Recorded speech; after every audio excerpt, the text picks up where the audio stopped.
আশ্চর্য মেয়ে তো আপনারা, আই চলে তাকিয়ে রইল তো, কিন্তু দেখে তো মনে হচ্ছে না এর মাথায় সমস্যা আছে। আরে ললিতা বাবু, তুমি কবে এসছো আমাদের বাড়ি? আমি তোমাকে একটু খাওয়াতে দেবো। কে তোমার ললিতা বাবু? কেন তুমি? কি দাদা বলছে, করেন ওকে? আমি ললিতা বাবুকে কামড়াবো, আমি ললিতা বাবুকে আসেন ভাই আসেন। রাস্তায় আসতে কোনো সমস্যা হয়নি তো? না না ভাই, কোনো সমস্যা হয়নি। আপনার থেকে জানতে আসতে পেরেছি এটাই বলে, আরে কেউ তো কামড়ে দিত। চুপ করবি তুই। চলেন ভাই, হাত মুখ ধুই ভালো ঠিক আছে।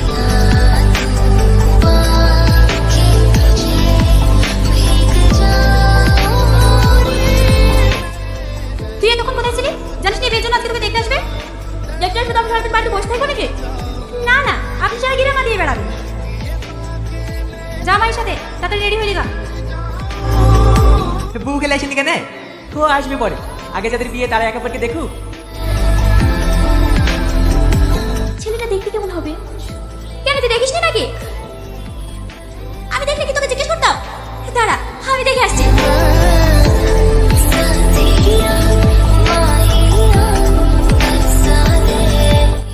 কি রে, কি হয়েছে? তুই যাদের সামনে পাগলের অভিনয় করলি নি, ওরাই তোকে দেখতে এসছে। এখন কি করবো? আমি কি করে বলবো? তুই থাক, আমি বাড়ি যাই। তোর জন্য তো আমি পাগল সাজলাম, আর তুই আমাকে এখন একা রেখে বাড়ি চলে যাবি। কিছু একটা কর না প্লিজ।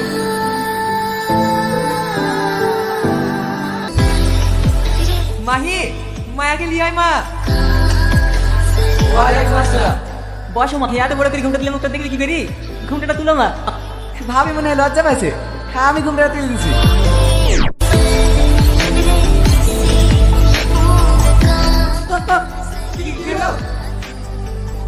না না, কিছু হয়নি। তোমার নাম কি মা? মায়া খাতুন। এ তোর প্রতি সমস্যা নয়, তোর পাগলের অভিনয় করছে। লাও মা, এটা পরিয়ে দাও।